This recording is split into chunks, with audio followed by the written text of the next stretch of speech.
Welcome to Steelers Wrap Up on Pittsburgh CW. Hello and welcome to Steelers Wrap Up here on Pittsburgh CW. I'm Rich Walsh. It was another busy week at the UPMC Rooney practice facility on the south side as the Steelers prepared for Sunday's game in Carolina. Later on in the show, you'll hear from the players and coaches about where the team stands with 4 games left. But we start tonight's show with a look back at last week's game through Steelers TV sights and sounds. It ain't nothing mystical. The plays get made by the men in this group. Make those plays. Do your thing, Tutu. Hey, man, let's go. It's going to be a 15-round fight, all right? We got to fight today. We got to make plays. We got to pick each other up. Playmakers on 3. 1, 2, 3. Playmakers. Let's get it. With the Steelers and Ravens, every game is a fight. It is the most intense rivalry in professional football. And for good reason. Veteran player once said, the Steelers-Ravens game could be played at midnight in a parking lot. 56 meetings of teams that love to hate each other. And the 57th matchup would be no different.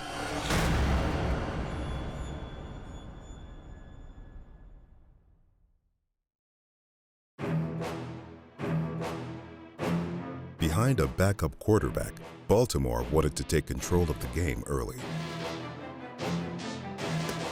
They run it left with Dobbins. He hesitates to about the 33. It's fourth and about a half yard. And Huntley goes forward and appears to have enough for the first down. He has time to throw the pass to the right, and it's wide open for a first down in Pittsburgh territory. Inside the 35, inside the 30 comes DeMarcus Robinson. The kick by Justin Tucker is on its way. That kick is up and good, and the Ravens draw first blood. Baltimore leading 3-0 starts at the Pittsburgh 48. And the give. And through the hole comes, oh, look out. J.K. Dobbins is on his way. He's at the 25-20, still on his feet at the 15-10, and knocked out of bounds by Minka, short of the goal line. Handed off and grinding toward the goal line, and getting to the goal line for the touchdown is J.K. Dobbins. The third-year man from Ohio State had a 2-play drive all by himself, and Baltimore can extend that lead to double digits. In the blink of an eye, the Steelers found themselves down 10 points and their starting quarterback. Trubisky in relief of Kenny Pickett, who's in concussion protocol. But on his first drive, Mitch Trubisky provided a spark to the Pittsburgh offense. Pass is caught by the Muth, and he dives for the 49 for the first down. Go to Freiermuth. This guy has been on fire the last several weeks. And he's going to play action fake it. Wants to throw it long. Down underneath it, it is Pickens, and that is a first and goal inside the 10. George Pickens, a rookie out of Georgia. And Trubisky put it over Marlon Humphrey. What a nice throw on a go route to George Pickens. Here we go, Billy. Trubisky under center. Straight over the top comes Najee, and he's short. Nope, they're going to say touchdown. He got chalked on that leaping effort at the goal line. Well, if you can't do it by land, do it by air. And that's exactly what Najee Harris did. He airmailed himself up and over the line of scrimmage, extending that ball, making sure to puncture the goal line. Where you get that thing in there? Play action fake, Trubisky. Sidesteps a defender, throws the pass complete. Across the middle of the field comes Diontae Johnson, and he's tackled near the first down. There goes Najee loose into the secondary, up across the 45, and he's tackled as he crosses midfield. And no, he keeps it after the fake, and he threw it to Najee, and Najee got that yardage. He did indeed. Second down and 8, Trubisky in the gun. Time, fires it over the middle, intercepted, and that is Roquan Smith turning it upfield. Finally, the Steelers get to him, but he's still on his feet. And he's going to be tackled as he gets near the 30-yard line. And they protect that 3-point lead. Tucker's 35-yarder makes it 13-7. All right, you got 103. See what Mitch can do. Throws that pass. Diving for it for the first down is Diontae Johnson. And he floats it down the left sideline for Pickens, who has it. Pickens took it away from the defensive back. What a nice job on a go route. You throw it back shoulder. George Pickens showing that excellent ability to high point even when his feet don't leave the ground, basically. And he fires it, and that's the move. And he gets a first down. Throws that pass over the middle. and it's intercepted with a leaping grab by Patrick Queen, the second of the game for Mitch Trubisky. And the Steelers' scoring effort is thwarted in a 6-point game.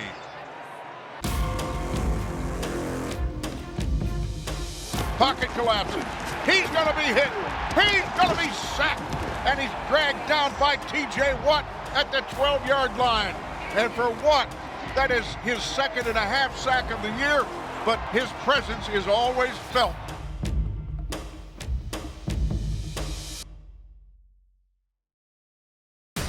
Big play moment for the defense. Let's see if the offense can answer. You're still only down 6 points. Dances, dumps it down in the flat, and cutting back against the grain is Jalen Warren, and he's up over the 45 on a first down to the Baltimore 43-yard line. Jalen Warren, how he got around the corner and tiptoed up the sidelines, that was absolutely terrific. He steps up. He's hit and sacked back outside the 20 at the 22. And it was Tyus Bowser running up his back. Boswell fresh off the IR. The kick is blocked, and it goes into the end zone for the touchback. Baltimore got somebody in there. Was it Calais Campbell? He's celebrating like he did it.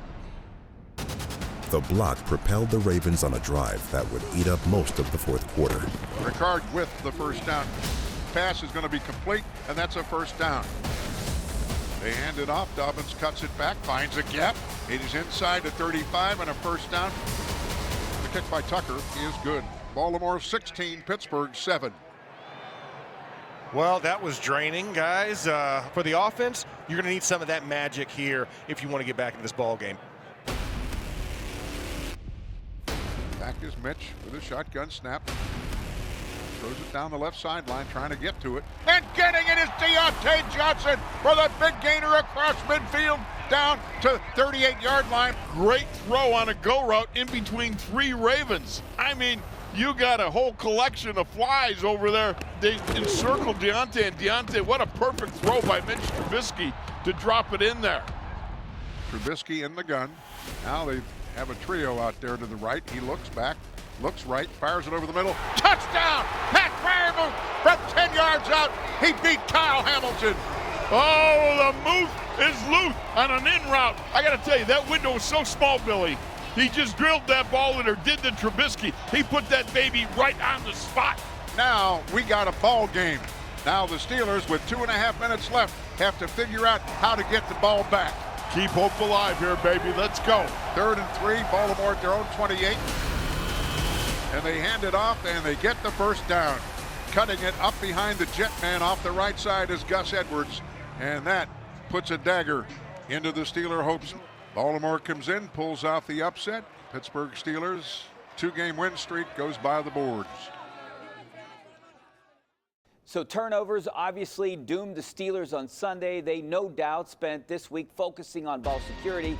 We asked the players and coaches about that and more as we made the rounds for interviews. You'll hear those coming up next. Welcome back to Steelers Wrap Up on Pittsburgh CW. Welcome back to Steelers Wrap Up. On Tuesday, head coach Mike Tomlin addressed the media in his weekly press conference. Here's some of the best from Tomlin Tuesday.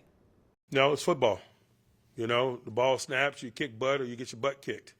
Football is a legitimate, humble man's game. Those that participate in it, particularly at this level, playing and coaching, there's not a lot of room for arrogance, man, because, everybody gets their butt kicked every now and then in this thing. Whether it's plays or sequences, hopefully not games, but it's a game for the legitimate humble. We don't talk about that enough. I gained my position, my confidence, my levels of concern, any of the things that you would ask along those lines from the medical experts. I'm really comfortable in that. I know anytime there's an injury, you guys love to chew that up over the course of the week, but it was, as I mentioned, when someone's in the protocol, they're evaluated by the experts. They're either cleared to participate or not. Even when they are, which he was, they watch them continually. As they continued to watch them, they decided to pull them, and that's the reality of it. After Coach Tomlin spoke on Tuesday, we made our way into the locker room throughout the rest of the week to speak to some of the players as they prepared for this weekend's game in Charlotte. Get off blocks, make tackles. Comes down to good technique. Bigger guys out there, we just got to be able to stay stout. You know, if they're doing that, there's less chance for them to pass. But we got to make sure we have good keys. You know, play with our hands and defeat double teams. I want to see him play. I know he's ready to play, so I know it's in the back of his mind, like, dang, when I'm gonna get my chance. So I feel like this week is it for him. So I know he's gonna do everything it takes, to prepare this week, get ready for Sunday. He's been showing a great job, like just staying solid through everything, and just continue to get better every day.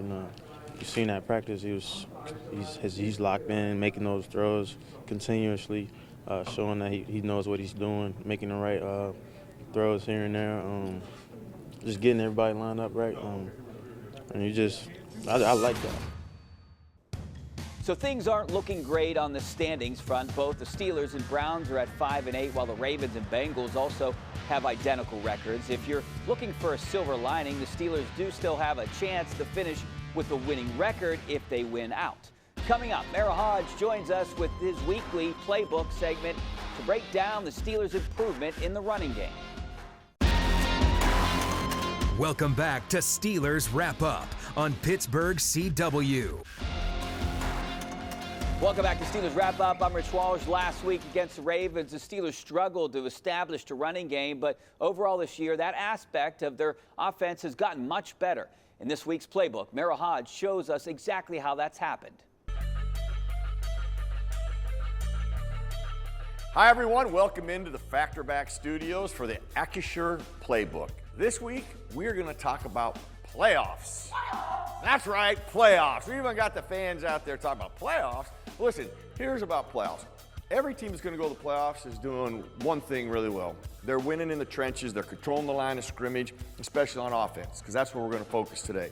Well, that is where the offense or the Steelers have gotten so much better. Their offensive line has finally come together, and 5 guys are working as one. Even the perimeter guys doing a much better job. So let's take a look at the line of scrimmage early in the year, how they were run blocking versus how they're blocking now. So we've talked about this a lot. The most important line in football, the line of scrimmage. You have to win the line of scrimmage. Now, early in the season, they were not winning the line of scrimmage. Here's a great example. Snap of the ball, runner has the ball. Patriots have won the line of scrimmage. They're playing on the other side of the line of scrimmage. When this happens, very hard to run the football. Najee gets tackled for a minimal gain, if not maybe a loss of 1. Another issue with this, we just weren't blocking very well. People were missing blocks right here. Boy, when you come this side and you leave people open inside, you got free defenders here. It's tough on your runner to get any yards. This was what was happening. Now, early in the year, they just weren't controlling the line of scrimmage. But the last few weeks, this is how they've been playing. Line of scrimmage. We snap the ball. Once the runner has the ball in his hands, really good job. Here's the line of scrimmage. Okay, we got guys, especially at the point of attack. Okay, you got guys winning over here. You got a running room. This gives your runner an opportunity. Does a great job of getting to the outside. Little turf monster there, but he didn't go down, but a big chunk of yards. Now from the end zone, this is a really good example. Once we get the handoff, beautiful job of counting for people. Got people accounted here, you got a wall here, so you have running lanes for your back. Now we're gonna fast forward or snap it. I'm gonna show you something else that's really important here. Right there, your perimeter player. Pickens right here makes a great block. That really springs it for a big run. Your perimeter players have to be a big part of it, and they have been that. So offensive line's controlling the line of scrimmage, and when Najee gets in the open field, I mean, he's a wicked runner. Again, line of scrimmage. This is what you have to win. This might be their very best one. This is kind of how they've been playing a majority of the time. Once the ball carrier has the ball, look at that. Now that is a dominant of the line of scrimmage. You're playing on the other side of the line of scrimmage. You get this cat some running lanes, and really all these backs have done a great job of complementing. But I want to show you something that Najee does from the end zone angle here that really helps your offensive line. We call it hugging the double team. So what they're doing is they're going to double here up to this linebacker. It's important that the runner hug this double team to hold this linebacker right here to help those two guys, not to leave and wander back and forth. Help these guys. So watch this. He does a beautiful job of this. As he comes downhill, he stays here. When you stay here, you keep this linebacker here, and that just makes it so much easier for guys to be accounted for. Now, Najee will eventually get out here, but he doesn't go there right away, and that's important. Had he done that, this run wouldn't have been as big, even though they dominated up front. But they do that, he makes a big run, another 13, 14-yard run. Those are big-time runs in the NFL. They keep playing like this, we can say playoffs. They win throughout and win the rest of these games, there's a chance these Steelers are going to the playoffs. Always good stuff from the Factor Back Studio. Coming up, we take a trip south of the border to Mexico City for a look at how Steelers Nation extends beyond the U.S. borders. Stick around. Welcome back to Steelers Wrap Up on Pittsburgh CW. Welcome back to Steelers Wrap Up. Everyone knows Steelers Nation has grown around the United States over the years, but you might not realize how international it's become. Steelers TV took a trip down to Mexico to see how they roll on Steelers Sundays.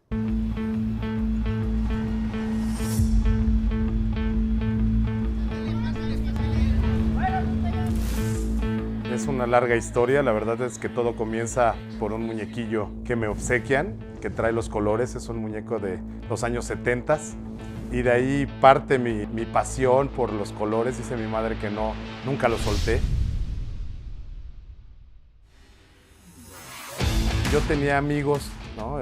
Que tenían también sus colecciones de otros equipos y siempre tuve la idea, dije, no, yo cuando pueda voy a tener mi espacio. Y empecé, la verdad es que sí empecé en casa de mis padres con un pequeño rincón en el cual tenía, pues, no sé, unos 5 o 10 objetos, ¿no? De mis acereros.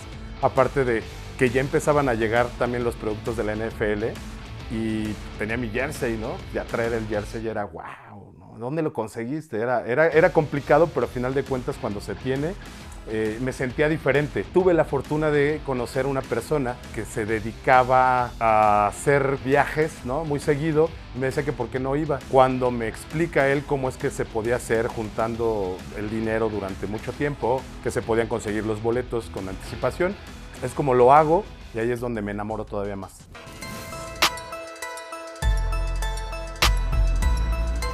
Cuando entran a la caverna, lo primero que dicen, wow, no, sí, esto es genial. Nunca me la imaginé así, pero con mucha felicidad. Es un gusto, de verdad es que es un ambiente totalmente diferente verlo aquí en la caverna a verlo en otro lado. Tengo la línea ofensiva, mandé a hacer la línea ofensiva del Super Bowl 43. La línea ofensiva que yo le hice a José Luis, si tú tratas de acordarte de quién era esa línea ofensiva, no hay ningún All-Pro, no hay ningún Pro Bowler, no hay realmente un nombre que tú digas, es que este liniero ofensivo sobresalía. Y a pesar de la línea ofensiva y de que eran muy vapuleados y criticados, fueron campeones. Lo que me deja a mí marcado en ese Super Bowl es cuando le entregan el trofeo a Ben Roethlisberger, nuestro querido capitán, y él dice, línea ofensiva, ¿quién ríe el último? Ese fue para mí el pináculo de ese momento de que no importa quién seas tú, puedes triunfar en la vida. Y admiro mucho al equipo por tener este acercamiento con los aficionados latinos en general. De verdad que yo lo digo como mexicano, pero sí habemos muchas personas que viajamos de otras partes. Argentina, tengo amigos argentinos, brasileños, que viajan desde sus países para ir a ver un partido. Entonces compartimos esta locura. Y lo que me doy cuenta es que para ser Steeler también tienes que ser un gran ser humano. Somos una familia. Y bueno, pues aquí estamos los fans creyendo que vamos a hacer nuevas cosas y de verdad que en México tenemos ese gran entusiasmo como mexicanos y como ser parte de este movimiento, ¿no? Con los acereros, de verdad que amamos los colores y bueno. Este escudo es lo más importante para nosotros. El darle el beso al escudo es como darle un beso a mi esposa.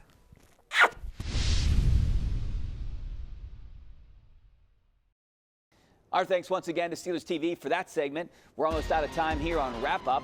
When we come back, we'll give you a preview of what we have coming up on KDKA and WPCW this Steelers Sunday. Welcome back to Steelers Wrap Up on Pittsburgh CW.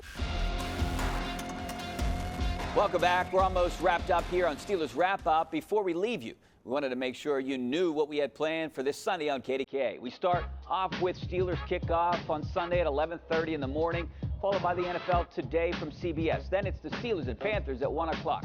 After the game, switch over to the CW for Steelers Extra Point. Then it's time for your opinions to be heard by calling into the Ireland Contracting Nightly Sports Call at about 5 o'clock. We wrap up the day with the #1 Cochran Sports Showdown on KDKA. And that's all the time we have here for tonight. Thanks for watching. I'm Rich Walsh. Have a great week, and we'll see you later.